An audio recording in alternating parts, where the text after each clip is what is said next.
పరిపాలనా వైఫల్యం దీనంతటికి కారణం చంద్రబాబు నాయుడు 12 నెలల ఘోర పరిపాలనా వైఫల్యం. ఎలా వైఫల్యం చెందాడు? ఓ తండ్రిగా సముద్రుడైన కొడుకుని కనలేక వైఫల్యం చెందాడు.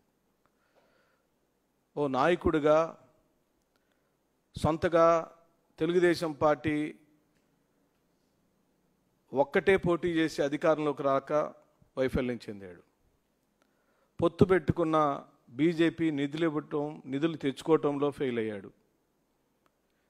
తాను ఊహించుకొని గ్రాఫిక్ మాయాజాలాలతో ఈ ఆంధ్ర రాష్ట్ర ప్రజలను మోసం చేసి ఆ అమరావతిని కట్టలేక ఘోర వైఫల్యం చెందాడు.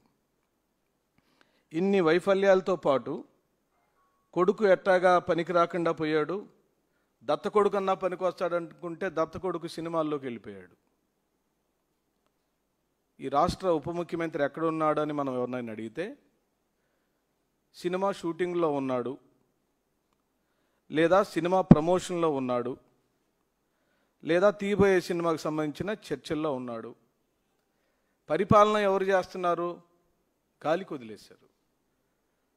ఆ ప్రశ్న మేము ఈ 12 నెలల కాలంలో అడుగుతున్నామని లేని ఒక కాశీ మజిలీ కథల లాంటి లిక్కర్ స్కామ్ అని పేరు పెట్టి వైఎస్ఆర్ కాంగ్రెస్ పార్టీకి సంబంధించిన ప్రధానమైన నాయకులను జైల్లో పెట్టడానికి కథలెళ్లారు.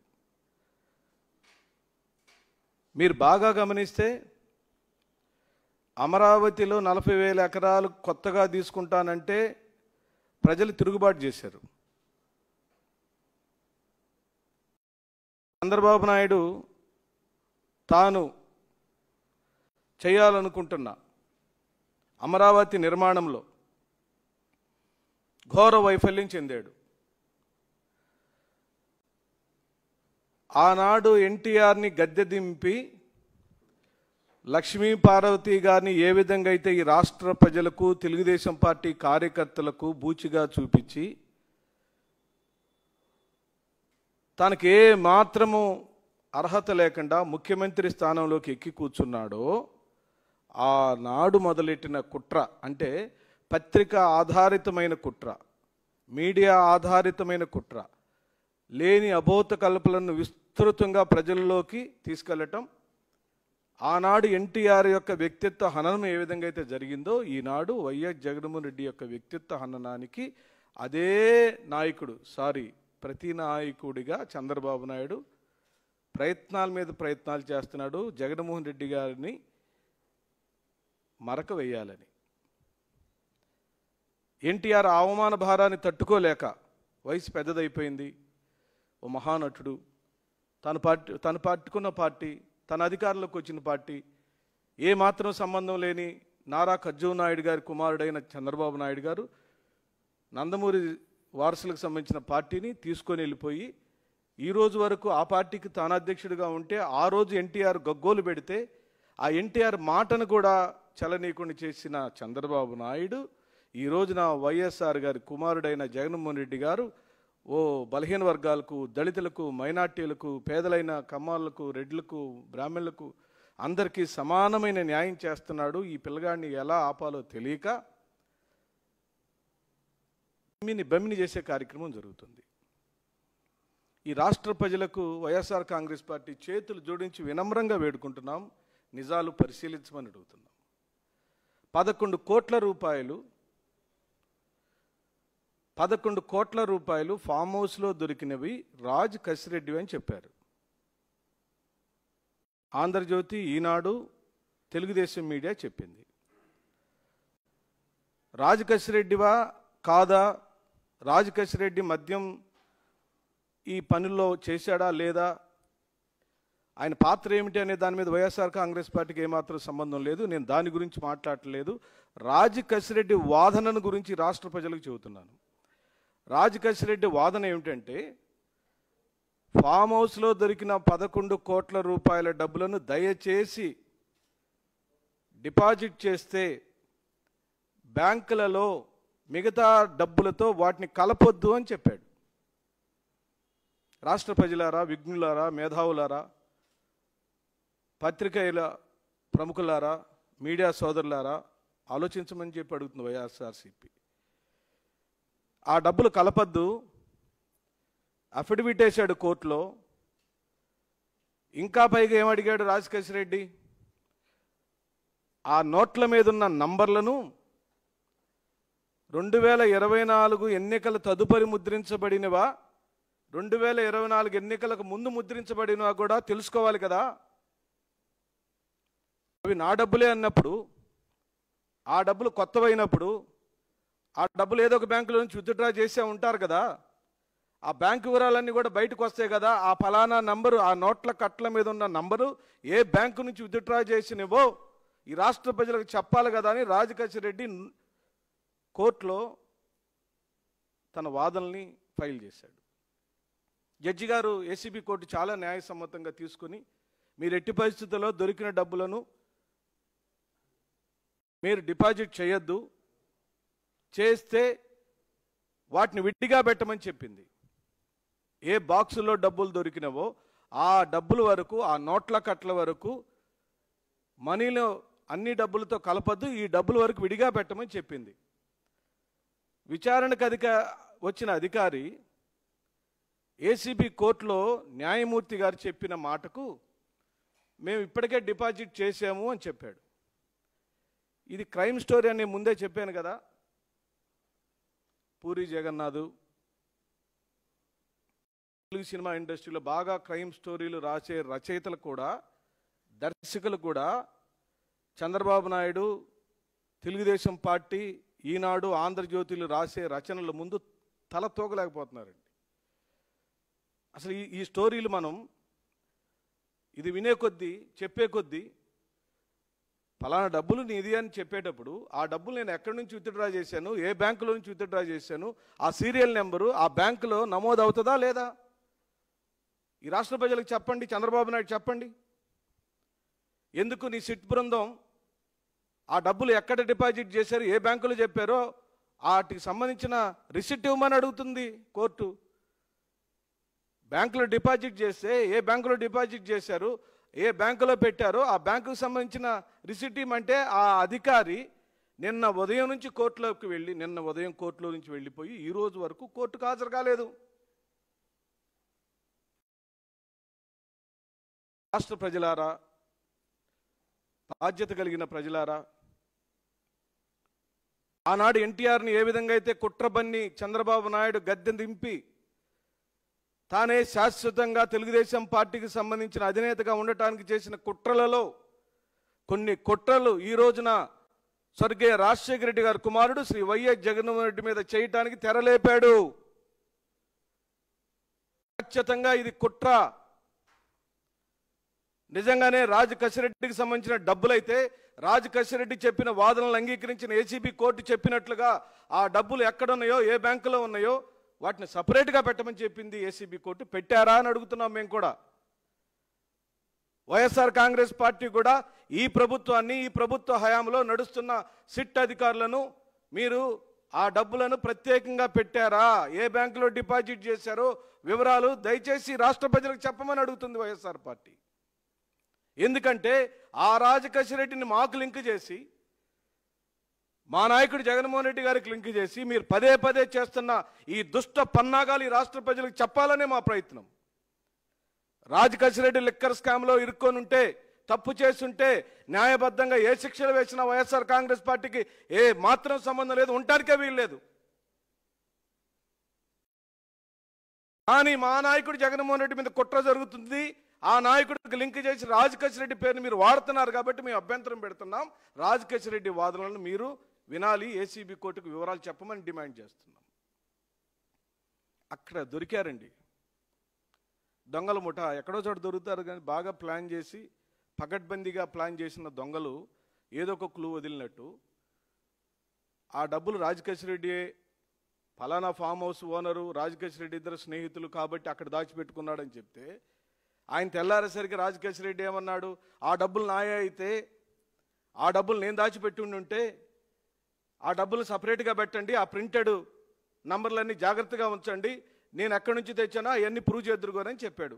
ఎందుకు పారిపోయింది ప్రభుత్వం? సిట్ అధికారులు ఇక్కడ ఘోర వైఫల్యం చెందింది సిట్టు. మీరు తెలుగుదేశం పార్టీకి తొత్తులుగా పనిచేస్తున్నారు, తస్మత్ జాగ్రత్త అని చెప్పి అంటున్నాం సిట్ అధికారులకు.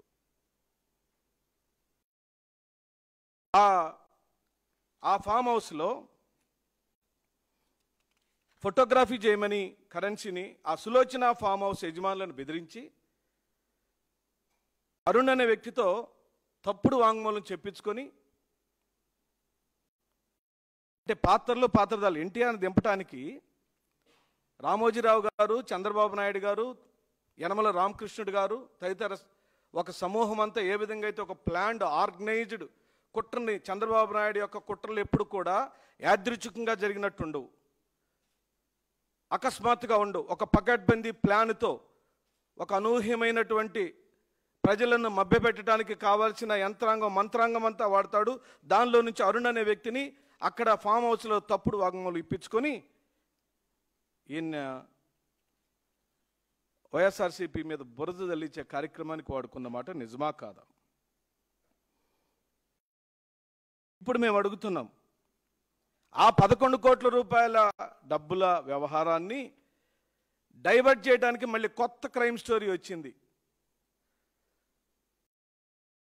అర్థమవుతుంది కదండి? అక్కడ దొరికారు, దానిలో నుంచి ఇప్పుడు బయటికి రావాలి. ఏం చేయాలి ఇప్పుడు? మళ్ళీ ప్రజల యొక్క మనసుని, మళ్ళీ ప్రజల యొక్క దృష్టిని మార్చాలి. మళ్ళీ ఒక గందరగోళమైన పరిస్థితిని ఏర్పాటు చేయాలి. దాంట్లో నుంచి పుట్టినట్టు వెంకటేష్ నాయుడు. ఈ వెంకటేష్ నాయుడు డబ్బులు లెక్క పెడుతున్నట్టుగా ఒక వీడియో వాళ్ళ మీడియాలో రిలీజ్ చేశారు. మంచిది. ఆ వీడియోలో 2000 రూపాయల నోట్లు కూడా ఉన్నాయి. నేనేం అడగట్లా, రాష్ట్ర ప్రజలారా, మేధావులారా, మీడియా మిత్రులారా, అధిపతులారా, పరిశీలకులారా, ఆయా టీవీ డిబేట్లో కూర్చొని బాగా బ్రహ్మాండంగా విశ్లేషించే విశ్లేషకులారా, 2000 రూపాయల నోట్లు ఈ రాష్ట్రంలోకి ప్రవేశించింది ఎప్పుడు, వెనక్కి తీసుకుంది ఎప్పుడు?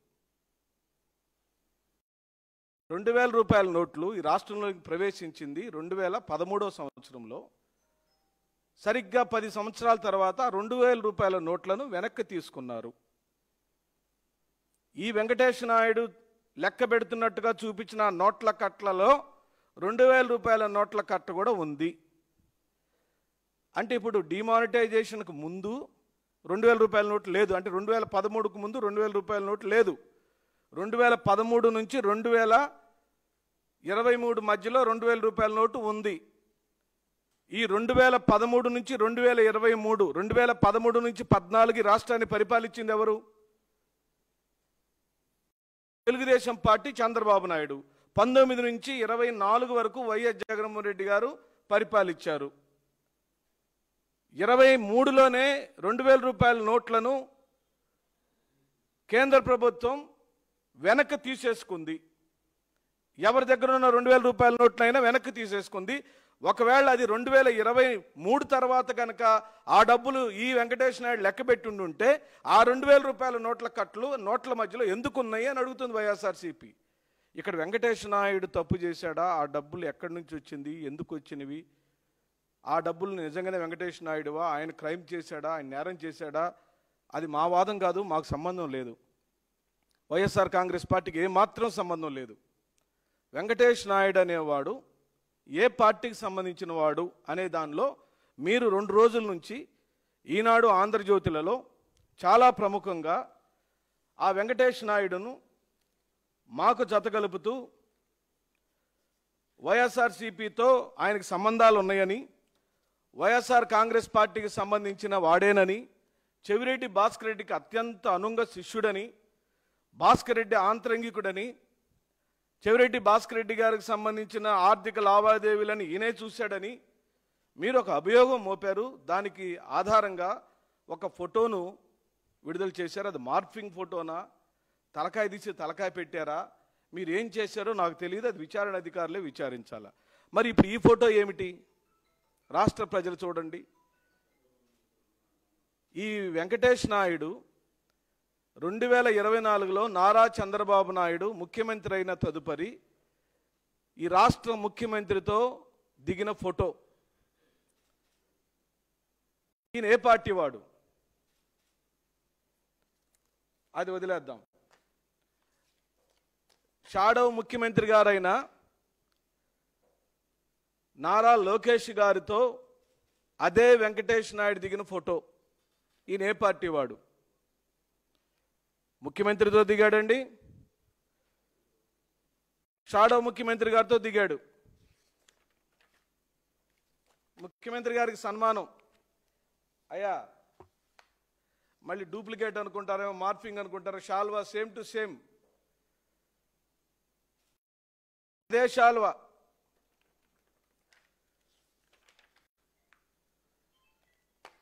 ముఖ్యమంత్రి బావమర్ది గారు, సినిమా యాక్టర్ గారు, ఎన్టీఆర్ గారు కుమారుడు, హిందూపురం ఎమ్మెల్యే నందమూరి బాలకృష్ణ గారితో దిగిన ఫోటో.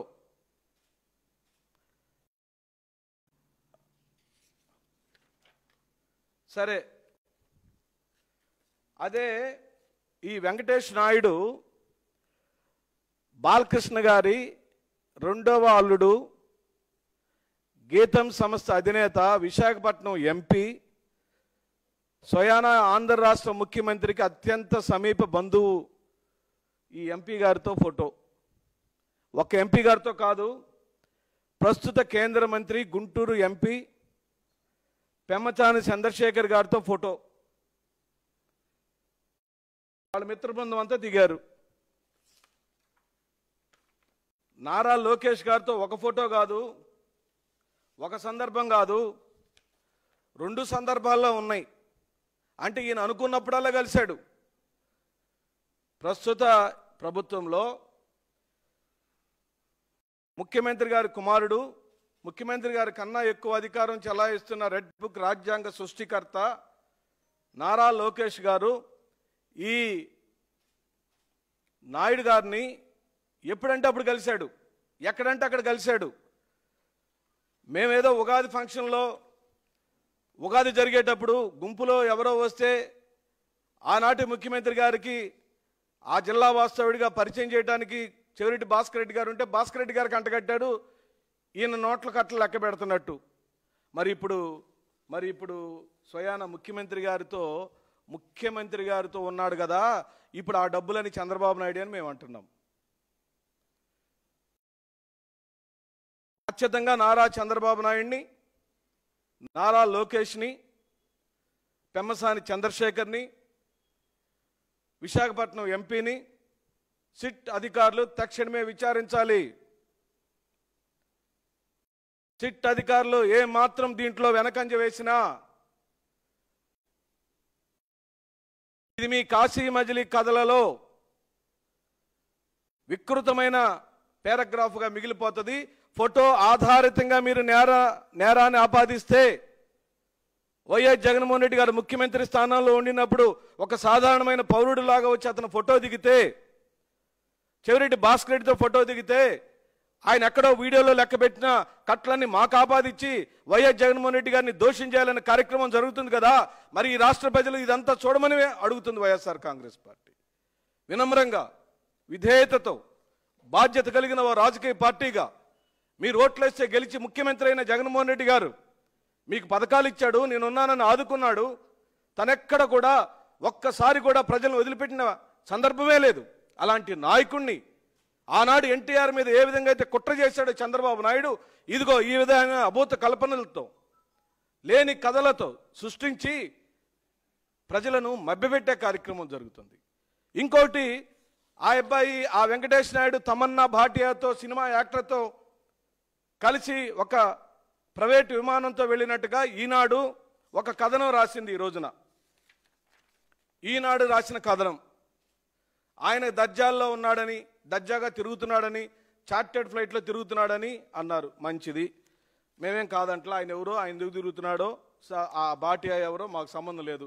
అయితే దీనిలో మా అభ్యంతరం ఏమిటంటే, ఈయన భోగభాగ్యాలు అనుభవించడానికి మద్యం సొమ్ముతో జల్సాలు,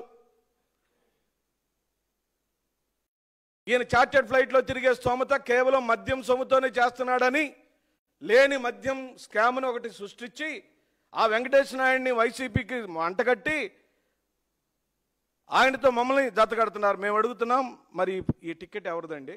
అయ్యా కొద్దిగా జూమ్ చేయండి తమ్ముళ్ళు, బాగా జూమ్ చేయండి.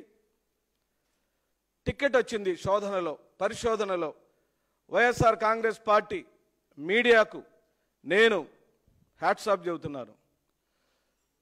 వైఎస్ఆర్ కాంగ్రెస్ పార్టీకి సంబంధించిన మీడియా విభాగం ఆహారాహరం శ్రమిస్తుంది. దీనిలో ఎవడెవడు ఎంత కుట్ర చేస్తున్నాడు, వైఎస్ జగన్మోహన్ రెడ్డిని ఏ విధంగా దోషం చేయాలని కుట్ర పన్నుతున్నారు, ఆ కుట్రలు ఛేదించడానికి రాత్రి పగలు కష్టపడుతున్న నా మీడియా సోదరులందరికీ నేను సలాం చేస్తున్నా, సెల్యూట్ చేస్తున్నా. ఈ టికెట్ మధు క్రియేషన్స్, తమ్ముళ్ళు మధు క్రియేషన్స్ బుక్ చేసింది. చార్టెడ్ ఫ్లైట్ యొక్క కాస్ట్ 17,86,225 రూపాయలు. హైదరాబాద్ నుంచి కోయంబత్తూర్, కోయంబత్తూర్ నుంచి హైదరాబాద్కు వచ్చింది. ఈ హైదరాబాద్ టు కోయంబత్తూర్, కోయంబత్తూర్ టు హైదరాబాద్ జరిగే ప్రయాణము. ఈ మధు క్రియేషన్ ఎవరు మీరు గూగుల్ చేయండి. సినిమా ఇండస్ట్రీకి సంబంధించిన ఆ క్రియేటివ్ సంస్థ ఎవరు, ఆ ప్రొడక్షన్ హౌస్ ఎవరు, ఆ నిర్మాత ఎవరు, ఆయన ఏ పార్టీకి సంబంధించిన వాడు, ఈ తేదీ ఎప్పుడు, ఇది 13/4/2025 నాడు బుక్ చేయబడింది. 13వ తారీఖు 4వ నెల ఏప్రిల్ 2025 ఎలక్షన్ వచ్చిన సంవత్సరం తర్వాత కూడా మద్యం డబ్బులతో ఇతను జల్సా చేస్తున్నాడని చెబుతుంది ఈనాడు. ఇక్కడ దయచేసి పాత్రికేయ మిత్రులు, కేస్ స్టడీ ఇది కేస్ స్టడీ. ఎన్టీఆర్ని ఏ విధంగా అయితే లక్ష్మీపార్వతికి ముడిపెట్టి లక్ష్మీపార్వతి రాజ్యాంగేతర శక్తిగా మారిపోయింది, మన పదవులకి లోపం వచ్చేసింది, ఇదిగో అది చేస్తుంది ఇది చేస్తుంది అని ఏ విధంగా అయితే ఒక అభూత కల్పన ఎన్టీఆర్ మీద సృష్టించాడో, 2025 ఏప్రిల్ సంవత్సరంలో మధు క్రియేషన్ అనే ఒక సినిమా సంస్థ ఓ ఫిలిం యాక్టర్ అయిన తమన్నా భాటియాకు ఆ వెంకటేష్ నాయుడు అని అతను కూర్చున్నారు. దానిలో ఇంకా కొంతమంది ఉండుంటారు తప్పనిసరిగా, ఆ ఫ్లైట్లో మిగతా వాళ్ళు కూడా ఉండుంటారు. వాళ్ళిద్దరే దిగిన ఫోటోని పెట్టారు. ఆ ఫోటో పెట్టడానికి కానీ, తమన్నా భాటియా వెంకటేష్ నాయుడు కూర్చున్నందుకు కానీ, వాళ్ళు ఎక్కడికి వెళ్ళారనే దానికి కానీ, ఎక్కడి నుంచి ఎక్కడికి వచ్చారు మాకు సంబంధం లేదు, అది మా ఆర్గ్యుమెంట్ కాదు. మా ఆర్గ్యుమెంట్ అలా ఆ వెంకటేష్ నాయుడిని వైఎస్ఆర్ కాంగ్రెస్ పార్టీతో మీరెందుకు ముడి పెడుతున్నారని అడుగుతున్నాం. మాకే సంబంధం ఉంది దానిలో? వెంకటేష్ నాయుడు కనుక వైఎస్ఆర్ కాంగ్రెస్ పార్టీకి సంబంధించిన వాడైతే నువ్వు చెప్పినట్టే మద్యం స్కామ్లో కోట్లాది కోట్ల రూపాయలు సంపాదించి ఉంటే నీ ప్రభుత్వంలో ఫోటోలు ఎందుకు దిగాడయా? నీ ముఖ్యమంత్రితో ఫోటోలు ఎందుకు దిగాడు? ముఖ్యమంత్రి కుమారుడు లోకేష్ గారితో ఎందుకు ఫోటోలు దిగాడు? కేంద్ర మంత్రి పెమ్మసాని చంద్రశేఖర్తో ఎందుకు ఫోటోలు దిగాడు? సినిమా షూటింగ్లకు వెళ్ళే ఫ్లైట్లలో సినిమా యాక్టర్తో కూర్చొని ఎవరో ఒక అతను దిగితే ఆ వ్యక్తిని తీసుకొచ్చి వైఎస్ఆర్ కాంగ్రెస్ పార్టీ మీద రుద్ది, ఆ వెంకటేష్ నాయుడికి, వైఎస్ జగన్మోహన్ రెడ్డి గారికి, ఆ వెంకటేష్ నాయుడికి, చెవిరెడ్డి భాస్కర్ రెడ్డికి, ఆ వెంకటేష్ నాయుడికి, ఎల్ఐకి, వెంకటేష్ ప్రతి ఒక్కడికి లింకులు కలిపి ఏం సోద్యం చేద్దామనండి? సిగ్గులేని మీ ప్రభుత్వం, దారి దోపిడి దొంగల ముఠాల ప్రభుత్వం ఇది. ఈ రాష్ట్రంలో ఇసుకను దోచుకుంటున్న ప్రభుత్వం మీరు. ఈ రాష్ట్రంలో ఖనిజ సంపదను దోచుకుంటున్న దొంగల ప్రభుత్వం మీరు. ఈ రాష్ట్రంలోని గ్రానైట్ ఇండస్ట్రీని కుప్పగొల్చిన దొంగల ముఠా ప్రభుత్వం మీరు. ఈ రాష్ట్రంలో రేషన్ బియ్యంని నిలువున దోచుకొని నియోజకవర్గాల వారీగా 35 లక్షలు 25 లక్షలు వసూలు చేస్తున్న దొంగల ముఠాలు మీరు. ఆ దోపిడిని, క్వాడ్జిని, సున్నప్రాయిని దోచుకుని తింటూ ఆ దోపిడీ మొత్తాన్ని మభ్యపెట్టడం కోసం వైఎస్ జగన్మోహన్ రెడ్డి అడ్డుగా ఉన్నాడు కాబట్టి, జగన్మోహన్ రెడ్డి పేదల పక్షపాతిగా ఉన్నాడు కాబట్టి, జగన్మోహన్ రెడ్డి అగ్రవర్ణాలకు చేయూతనిచ్చాడు, కాపు నేస్తం ఇచ్చాడు, ఈబీసీ నేస్తం ఇచ్చాడు కాబట్టి, ఇంటి పట్టా ఇచ్చాడు కాబట్టి జగన్మోహన్ రెడ్డికి పరిపాలించడానికి వీలు లేదు, రాకూడదు, బెంగళూరుకి వెళ్ళిపోవాలా, మేమే దోచుకొని తినాలా అని. అయ్యా Chandrababu Naidu, Lokesh, Pavan Kalyan, so and so పచ్చదండు మొత్తాన్ని చెబుతున్నా, మళ్ళీ 2027 ఎన్నికలు వచ్చినా, 29 ఎన్నికలు వచ్చినా ఈ రాష్ట్రానికి కాబోయే ముఖ్యమంత్రి శ్రీ వైఎస్ జగన్మోహన్ రెడ్డి అనే విషయాన్ని మీరు జ్ఞాపకం చేసుకోండి, బాగా ప్రతిరోజు గుర్తు చేసుకోండి. అలాగనే సిట్ అధికారులు ఎవరెవరైతే ఏ విధంగా అయితే మా పరువుల పైన, మా కుటుంబాల పైన, మా జీవితాల మీద దాడి చేస్తున్నారో, తెలుగుదేశం పార్టీ యొక్క జేబు సంస్థగా మారిపోయారో, తెలుగుదేశం పార్టీకి అనుకూలమైన అధికారులుగా మారిపోయారో, మీరందరూ చాలా జాగ్రత్త అని చెప్పి అడుగుతుంది. మీ న్యాయబద్ధమైన ఏ విచారణకు మేము అడ్డం కాదు. మీరు చేసే ప్రతి మంచి పనికి మేము ఎప్పుడు సపోర్ట్గానే ఉంటాం. కానీ జగన్మోహన్ రెడ్డి గారిని వ్యక్తిత్వ హననం చేయాలని, జగన్మోహన్ రెడ్డికి పరువు నష్టం కలిగించాలని, జగన్మోహన్ రెడ్డి అడ్డు తొలగించుకోవాలని మీరు చేస్తున్న ప్రతి ప్రయత్నాన్ని మేము అడ్డుకునే ఉంటాం. ఏమండి, ఆ విమానం వీళ్ళు బుక్ చేశారు కదా, ఈ మధు క్రియేషన్ విమానం ఎవరిదో తెలుసా అండి? పరిశోధనలో తేలింది. మీ అందరికీ వార్త, ఫ్లాష్ వార్త. ఈ చార్టెడ్ ఫ్లైటు ప్రస్తుత బీజేపీ నాయకుడు, గతంలో Chandrababu Naidu right hand, CM రమేష్కి సంబంధించిన ఫ్లైటు. బుక్ చేసిందేమో మధు క్రియేషన్స్, ప్రయాణించిందేమో తమన్నా భాటియా, వెంకటేష్ నాయుడు. బుక్ చేసింది మధు క్రియేషన్స్, విమానమేమో చంద్రబాబు నాయుడు గారి స్నేహితుడిది, ప్రయాణించిన వాళ్ళేమో చంద్రబాబు నాయుడు స్నేహితులు. దీనిలో జగన్మోహన్ రెడ్డి గారికి, వైఎస్ఆర్ కాంగ్రెస్ పార్టీ చెవిరెడ్డి భాస్కర్ రెడ్డి గారికి ఏం సంబంధం ఉందండి? ఏం వాదనలండి ఇవి? ఇది కుట్రకు పరాకాష్ఠగా మేము చెబుతూ, మీరు 11 కోట్ల డబ్బులను ఎక్కడ పెట్టారో, ఎలా కలిపారో, ఏ విధంగా అయితే దాన్ని మాయ చేసి మసిపూడి మాయకాయ చేయటానికి ఈ వెంకటేష్ నాయుడు కుట్రని పైకి లేపారు. ఆ వీడియో ఏ సంవత్సరంలో తీశారు, ఏ ఇంట్లో తీశారు, వీడియో తీసింది ఎవరు, వెంకటేష్ నాయుడు లెక్క పెడుతున్న దగ్గర ఉన్నాడు కదా, వీడియో షూట్ చేసింది ఎవరు, వెనకాల నుంచి ఎర్ర చొక్కా ఒకటి వెళ్ళింది అతనెవరు? ఇవన్నీ విచారణ అధికారులు తక్షణమే తేల్చమని, పదే పదే జగన్మోహన్ రెడ్డి గారిని ఎట్టి పరిస్థితులలో ఈ విషయాల్లో లాగి మా మనోభావాలు దెబ్బతీయొద్దని, చాలా జాగ్రత్తగా స్టోరీలు కథలు, మీరు స్టోరీలు కథలు రాయండి. ఎందుకంటే మీ చతురా విప్లవ లేదు కాబట్టి, ఈనాడు ఇప్పుడు చతురా విప్లవాలకు మించి పనిచేస్తుంది కాబట్టి మీ చతురా విప్లవాలు రాసుకోండి. కానీ మేము ఎన్టీఆర్ లాగా అమాయకంగా మీరు చేసే కుట్రలో బలి మాత్రం జగన్మోహన్ రెడ్డి కాడు. వైఎస్ జగన్మోహన్ రెడ్డి ఇలాగనే కొంతమంది ఢిల్లీ పెద్దలు కుట్రబన్ని ఏదో చేద్దామని ఆశపడిన వాళ్ళందరికీ దిమ్మదిరిగా షాక్ ఇచ్చాడు. 151 మంది ఎమ్మెల్యేలను సొంతగా గెలిపించుకున్నాడు, ముఖ్యమంత్రి అయ్యాడు. నేను ఇప్పటికీ చెబుతున్నా, రేపు చెబుతా, ఎల్లుండి చెబుతున్నా, ఆ పార్టీ ఎన్టీఆర్ కుటుంబానిది, నీది కాదు.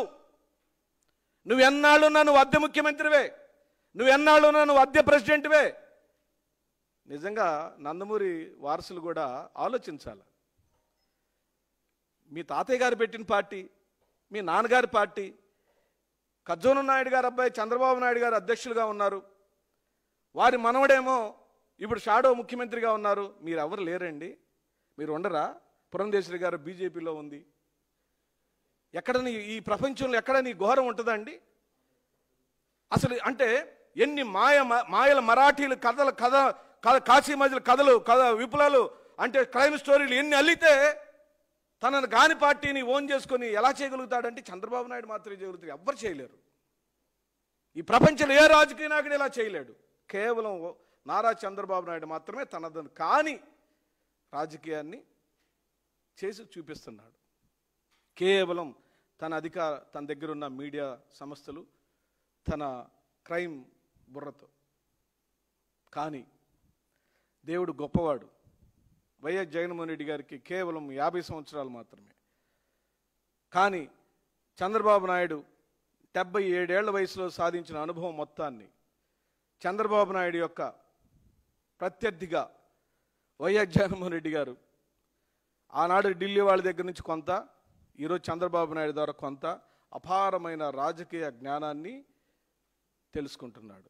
మీ కుట్రల కుతంత్రాలను ఛేదించేవాడు ఒక్కడే, ఈ రాష్ట్ర ప్రజలు ఆదుకునేవాడు ఒక్కడే, ఈ రాష్ట్ర ప్రజలకు కడుపు నిండా అన్నం పెట్టేవాడు ఒక్కడే, ఈ రాష్ట్ర ప్రజలకు ఇల్లు కట్టించేవాడు ఒక్కడే, ఈ రాష్ట్ర ప్రజలకు సంక్షేమ పథకాలను ఇంటికి డోర్ డెలివరీ చేయించే మొగ్గాడు ఒక్కడే, ఆయనే వైఎస్ జగన్మోహన్ రెడ్డి.